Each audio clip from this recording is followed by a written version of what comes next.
Imagine the dream. Imagine that you've got so much money that you're financially independent, that you don't have to do that job anymore. Imagine you're a millionaire.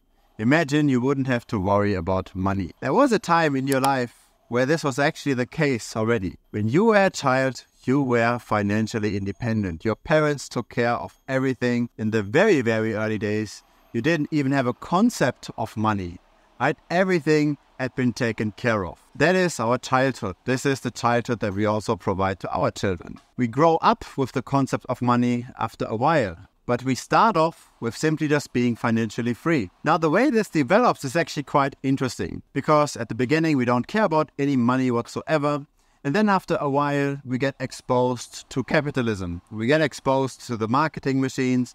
We watch TV, we watch YouTube, we get all kinds of advertising. We walk through the mall, we see interesting advertising, and then desires grow, right? Then you want to buy this toy, or then you want to buy this fancy bike, or whatever it is. And so you're asking your parents, right? You're asking, can I buy this toy? And you're doing this once, you do this twice, you do this 3 times, and at some point in time, your parents might say no. Right? They might say, this is too expensive.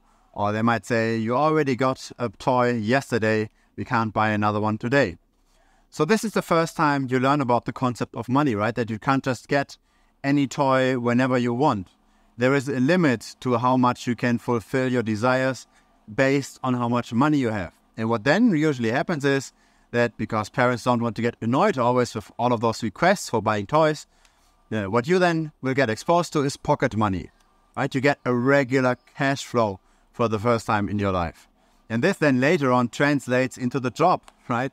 You get regular cash flow every month, pretty much independent almost of what you're doing. So this is when you get pocket money. This is when you learn how to save. This is where you get your first psychological relationship with money. I have to save X amount of time in order to buy that toy. And do I want to save, say, 10 weeks in order to buy that toy? Or do I want to only save 2 weeks to buy that smaller toy? This is then where we make those kind of comparisons. This is where we get a first feeling for prices. So that happens in the early days. Now, what also then grows with this potentially, and that depends on how strong the desires for all of those things are, that depends on how effective the marketing machine is.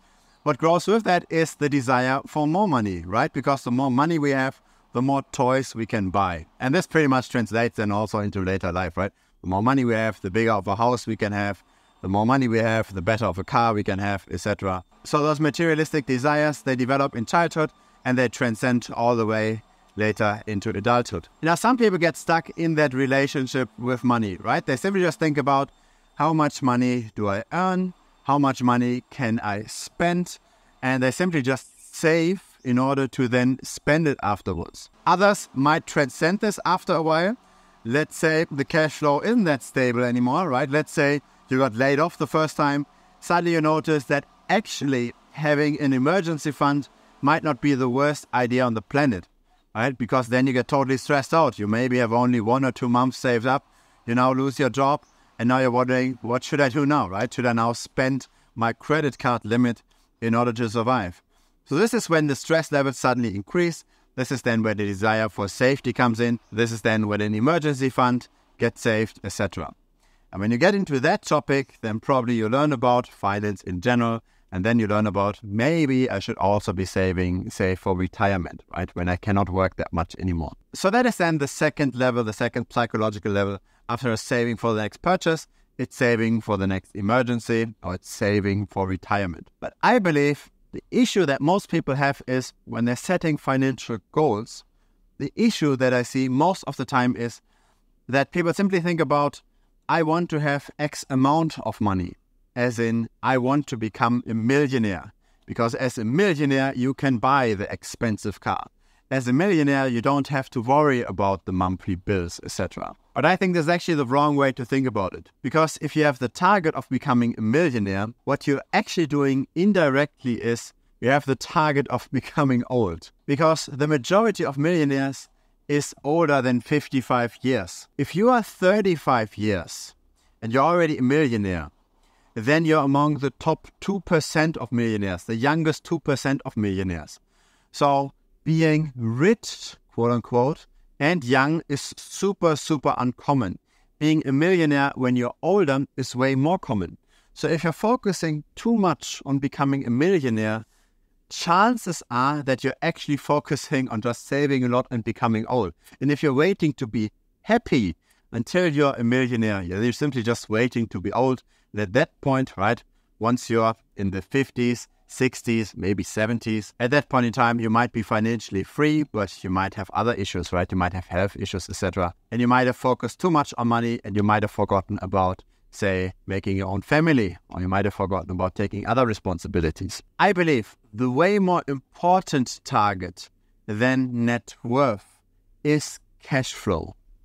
I believe focusing on income and focusing on investment returns is way more important than focusing on the net worth. Because you will never feel safe with X amount of net worth. Because when your net worth goes from $1 million to 900,000 because you bought that car, and at some point you're wondering, how can I get those $100,000 back? You don't really feel rich when you own $1 million. You don't really feel comfortable spending a lot of money because, first of all, you needed to probably sacrifice a lot of spending in order to get there. But once you are there, you have sacrificed such a long time, so much effort to be there, that you feel very, very cautious on spending anything. And again, once you take away from that principle, right, from your net worth, then the level of insecurity rises again, right? You worked so much for that security, and then you can't spend it again because you would feel insecure again. So what matters much more than net worth is cash flow. It's income. It's investment returns. It's how much money do I actually get every month or every year on average with the efforts that I put into my work, with the efforts that I put into my investments, etc. Cash flow beats net worth by a ton. And we can see this by the people that have a lot of net worth, how much of that net worth they're willing to give up in order to get cash flow. So let's say you're buying a house, right? Let's say you paid off the house. Let's say the house is worth $1 million. How much cash flow can you get from that, realistically speaking? In the current market, maybe if you're lucky, after maintenance costs, after taxes, after potential months where you don't get anything net, like really net, maybe $40,000 per year, right? 4%. So you buy something for $1 million in order to just get $40,000 per year, or less than $4,000 per month. That's how much really $1 million is worth. It's less than $4,000 per month. And yes, if you're single and you live in a country where the price levels are low, then $4,000 per month, or a bit less than that, might be okay for you. But that's not how most people aspire to live over their entire life, right? Most people want to build a family. They want to have 2, 3, 4 kids maybe. They want to live in a bigger house. They want to have the sports car. They want to have potentially the domestic helper to take care of the kids. They want to have all kinds of lifestyle inflation, and that makes a lot of sense. I want this myself as well. And so $4,000 per month very likely is not going to cut it in most places of the world. And so what then happens is, then you say, okay, $1 million isn't enough. Maybe I should have $5 million, right? If you really want to live the high life.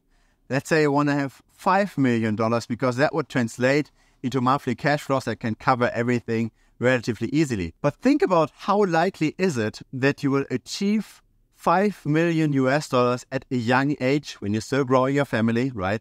At say 30 or 35 years old. How likely is it that you will be at $5 million when getting only to $1 million is super, super low in probability, right? Among all the millionaires that exist, only 2% of them are below the age of 35. So focusing on net worth is, I believe, the wrong thing. It's way better to think about ways to increase your regular cash flow by $4,000 to $5,000 per month. So this could be, for example, by learning a skill that is very highly sought after. Let's say you're learning how to do AI programming, and let's say you have been a regular web developer in the past. You know that AI programmers get paid way more. Let's say you learn about a framework or you learn about a niche that pays even more for AI. Let's say you learn how to build trading systems that are based on AI. Let's say you learn about how to build projects very quickly with AI. Let's say you learn about how to do very technical enterprisey things, right? Very corporate things with AI, like AI-driven enterprise resource planning, right? AI-driven CRM, customer relationship management, whatever it is, right? You have something fancy that is thought after that not a lot of other people can do, and suddenly your income doubles and triples. Suddenly you've got all of that cash flow without having to own 2 or 3 million US dollars. This is the direct way to get to the way of life you want to be in. You don't want to save your way to 2 or 3 million in order to be financially free. You want to learn the skill that in the end you don't have to work that much for the same amount of money. And you want to scale up further and further over time, that your hourly rate or your monthly rate increases over time. You want to be potentially, if you're super successful, get paid by the output, right? So you get paid by project or by whatever the project delivers. You don't get paid just by unit of time. Those are the kind of levers you actually want to pull. Those are the kind of levers you can make instantly happen. Because when you think about, I want to become a millionaire at some point, yes, it's achievable if you're super hard working.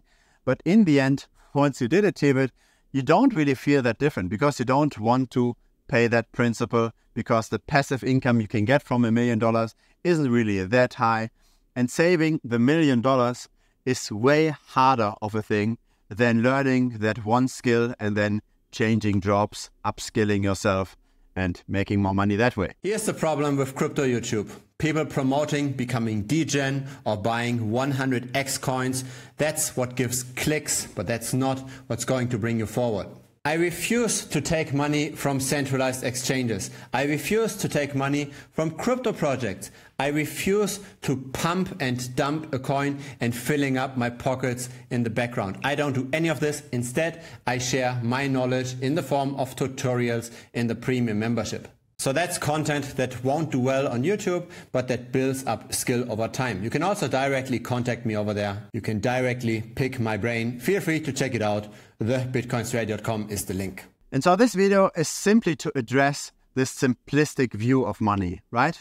Don't think about money like a kid. Don't think about money you have to save a certain amount in order to spend a certain amount. Don't think about money in a way that you want to earn that much in order to get that kind of passive return. Think about money in terms of cash flow. Cash flow beats wealth every day. People trade in so much wealth just for a little bit of cash flow, and that's for a reason. Because cash flow you can spend, partially at least. Wealth you cannot necessarily spend. So don't focus on wealth. Once you are above the emergency fund, right? Once you have covered the security aspect, then all you should think about, in my opinion, is income, it's cash flow, it's investment returns. It's only about how much you get in every year and every month that really matters. Because that then really dictates your lifestyle. That dictates what kind of car you can drive. That dictates how big of a family you can have, etc. You want to, of course, watch out that your expenses relative to your wealth don't get out of control. As in, let's say you're used to having 2 or 3 years of your expenses saved up, right? Then you should be at least aligning your wealth relative to your expenses. So let's say you're increasing your expenses then by 50% because you want to have 2 more children, then you should also have your net worth increased by 50%. But again, right, if you're starting out with, say, 2 or 3 years saved up, you're increasing your expenses by 50%, simply just keep the net worth in the same relationship to your expenses and you should be fine. You will feel as safe. So let's go with that example, right? Let's say you're increasing your cash flow regularly and you do this because you want to do total lifestyle inflation. You want to have the sports car, you want to have the big family, you want to have the big house, and you have, say, 3 years of expenses saved up. And after a while, maybe you don't want to do that much lifestyle inflation anymore, right? Maybe you already have the best car, maybe you already have the best house, but let's say you don't even reach that level. Let's say you simply just stay at a relatively high level, you increase your income relative to your expenses, and it's at 3 years. And each time you want to raise your expenses, you raise your income to a similar level, right? That those kinds of two forces are in balance. Let's say you do this for your entire life and you don't save more than having 3 years of expenses, but you have inflated your lifestyle absolutely highly, right? You've got 4 kids, 5 kids. huge house, 2 domestic helpers in, say, a relatively expensive neighborhood. What happens then, right? Do you have to worry about retirement? I believe the answer is maybe not. Maybe you don't even have to worry about retirement. Because what happens? Those 5 kids will leave the house at some point. So will you still need this big house once they are out of the house? No, you don't, right? You need maybe a smaller flat or just a small house. Do you need the 2 domestic helpers? Probably not. Do you need to pay for the private schools? You don't need to do that either.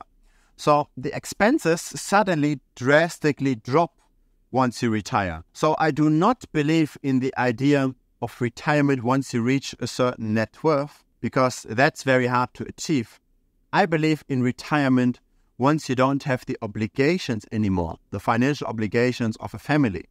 Because if you work really hard for your family, right, you try to increase your income to a really high level. You work super hard and you work really skilled. You work very hard on increasing your skills as well, on increasing your cash flow. When you do this properly and you inflate your lifestyle high enough and you keep your 3 years of savings, and then suddenly all the kids go out and you need a smaller house, right? You don't want to have like this huge house with no people inside, and you don't pay for all of these other things.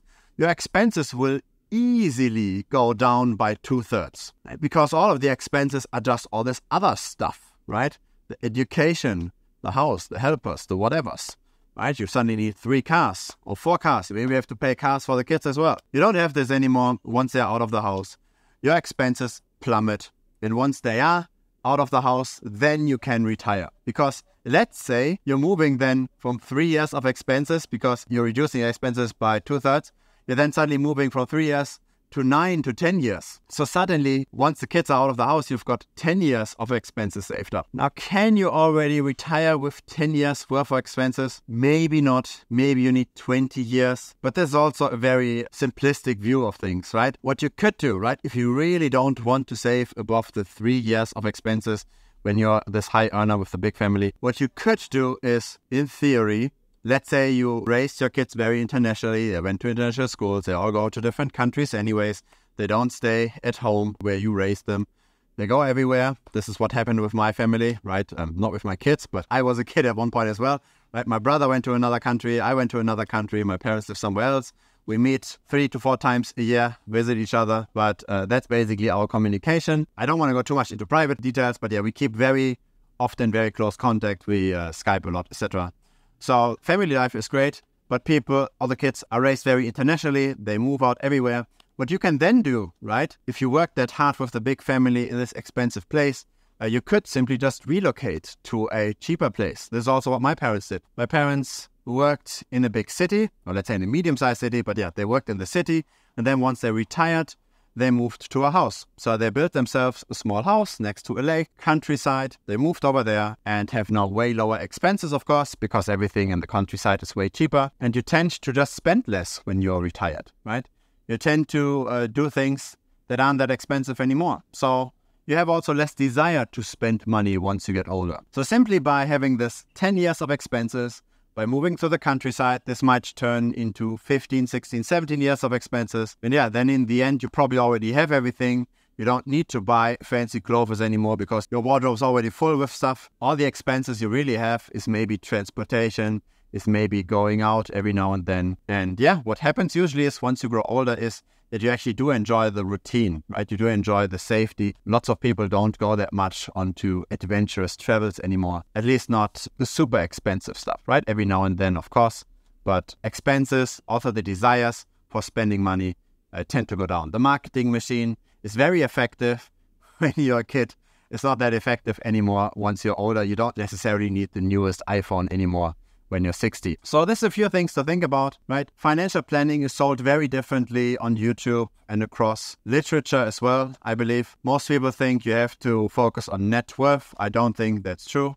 I think you have to focus on income. You have to keep your income in line with your expenses. Of course, your net worth should be in line with that somewhat as well. 3 years, I believe, is a pretty good level. If you want to be ultra safe, 5 years is okay as well. Having 5 years of expenses saved up. You don't need to save much more if you have a family and your expenses are already rising all the time anyways. If you keep the 5 years while still having a family, you should be fine for retirement. We haven't even talked about getting inheritance, etc., right? This could be potentially, if you're lucky, also a windfall. Lucky, right? Everybody wants to keep their parents as long as possible. But yeah, that's how life unfortunately goes. Nobody lives forever. But yeah, think about this, right? Don't necessarily focus too much on becoming a millionaire. Very few people do. The ones that do, they obviously work hard, but they might also have had quite a bit of luck. Focus on cash flow and think about how you can increase your income. Think about how you can be more useful to the world. Think about how to get skills most people don't have. Think about getting skills that are very much in demand. Skills that you would also enjoy acquiring, because in the end, you will not just learn the skills, you will also have to execute on them. Think about all of those kind of things. Think about how this is directly rewarding in your life as well, right? Because as you get more money, you're not just stashing it away to become this arbitrary millionaire, but you're actually using it for expenses, for the family, for feeling proud of yourself on taking on responsibility. Think about those kind of things, right? I believe this is actually the real way to approach life. And yeah, it's a very contrarian view. I do believe that some people will disagree with me. If you're one of them, feel free, of course, to comment down below. If you think that you got some thoughts out of this that you didn't get anywhere else, feel free to also give some feedback. I'm always very, very much open to hearing your feedback. And of course, there's always the mandatory thing on YouTube, like and subscribe. And last but not least, there's also a Telegram down below. There's a link to a Telegram channel. Looking forward to seeing you over there. This is mainly focused on crypto. So if you're interested in crypto speculation, crypto investments as well, then the Telegram channel is for you. Looking forward to seeing you over there. And of course, see you in the next video as well. Cheers.